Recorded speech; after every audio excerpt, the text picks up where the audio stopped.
Your bank just played you against 11 p.m. and you're checking your banking app. You're absolutely certain you have enough money left to buy coffee tomorrow. Wake up. A $35 overdraft fee has been deducted. This isn't a mistake. It's a feature. No joke, banks are not your closest financial allies. They don't have your best interests at heart. Banks are trillion-dollar behemoths designed to ensure that money flows away from you and into their own pockets. And for decades, they've tried every trick in the book to keep you from ever realizing what's really going on. The average person hands over $300, $400 a year in banking fees alone. Not from bad decisions, from designed confusion. That's the scam, and today we're putting it on full blast. 7 ways banks are low-key robbing you with receipts. The algorithm that eats your rent. Money, let's talk about overdraft fees, aka the most brazen daylight robbery in modern finance. Banks don't process your transactions in the order you made them. They run the biggest transaction first, on purpose, to drain your account faster. Real scenario, you have $80 in your account. You buy a $4 iced latte, a $12 Spotify subscription, and a $9 Duolingo Plus subscription. Then your $95 gym auto payment is processed. Logically speaking, the first 3 transactions go through without a hitch, but the gym payment triggers an overdraft, a $35 fee. However, the bank changes the order of the transactions, processing the gym payment first, and suddenly each small purchase triggers a $35 fee. When you walked in, you owed $16. When you walked out, you owed $105 in charges. This isn't bad luck. It's a patented business strategy, and that's why many banks have been sued. Chase, Wells Fargo, and Bank of America generate over $8 billion in total overdraft income each year. These banks employ PhD-level data scientists whose job is to pinpoint the exact moment when your account will go into the red. They know before you do, and they don't say a word. Tactic 2, running 0 to 1%? Bestie, that's not saving. Here's the wealth loss calculation your bank hopes you'll never do. You deposit $5,000 into a traditional savings account.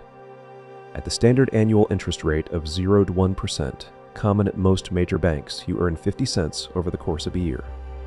Meanwhile, inflation is quietly eroding 3–4% of your money's purchasing power. So in reality, your safe savings account is costing you $150–200 in value loss each year. You're not saving. You're slowly losing. While you're earning 50 cents, your bank is lending that same $5,000 out at 7% on mortgages, 22% on credit cards, and up to 400% via payday-adjacent products. They pocket the spread. You get a thank you email. And the reason big banks get away with it? Convenience inertia. Your direct deposit is there. Your Venmo is linked. Moving feels like a hassle. They've designed friction into your exit on purpose. Tactic 3, the points trap, is literally slot machine psychology. Credit card rewards are the most successful marketing ploy in history, and the data proves it. Cashback cardholders spend 18% more than those who pay in cash. This isn't because they are wealthier. It's because points don't give the same sense that money is leaving your pocket. Think about it, you buy a plane ticket, earn miles, and feel like a travel expert. Meanwhile, the merchant you're shopping with pays a 2–3% transaction fee to Visa or MasterCard. The entire fee goes into the bank's pocket. They pass this cost on to you through higher prices. The 1–5% cashback you receive doesn't even cover this expense. What's really going on? Banks know that when you focus on earning rewards, you're less likely to pay off your entire balance. What's more, the average rewards cardholder carries a revolving debt of over $5,000 at an annual interest rate of 20–24%. The rewards they earn aren't even enough to cover this interest. The bank always comes out on top. Tactic 4. Minimum payments are a lifetime subscription to debt real numbers. You put $3,500 on a credit card, maybe for a laptop, a trip, some emergency. April is 22%, which is now the US average. You make the minimum payment every month like a responsible person. It will take you over 14 years to pay it off. Total interest paid, $4,200 plus. You paid more in interest than the original purchase. That affordable $3,500 laptop actually cost you $7,700. Banks employ full-time actuarial teams to calculate the minimum repayment formula. This figure is precisely the amount that seems reasonable to you, keeps your repayments up to date to prevent defaults, yet ensures you remain in debt for as long as mathematically possible. This is an optimization problem, and the variable being optimized is you.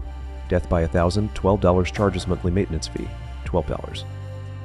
Out-of-network ATM, $3, 50 cents from your bank, plus $3 from the ATM. Foreign transaction fee, 3%. Wire transfer, $25.35. Cashier's check, $10. Paper statement, $5. Early account closure, $25. Each of these feels trivially small.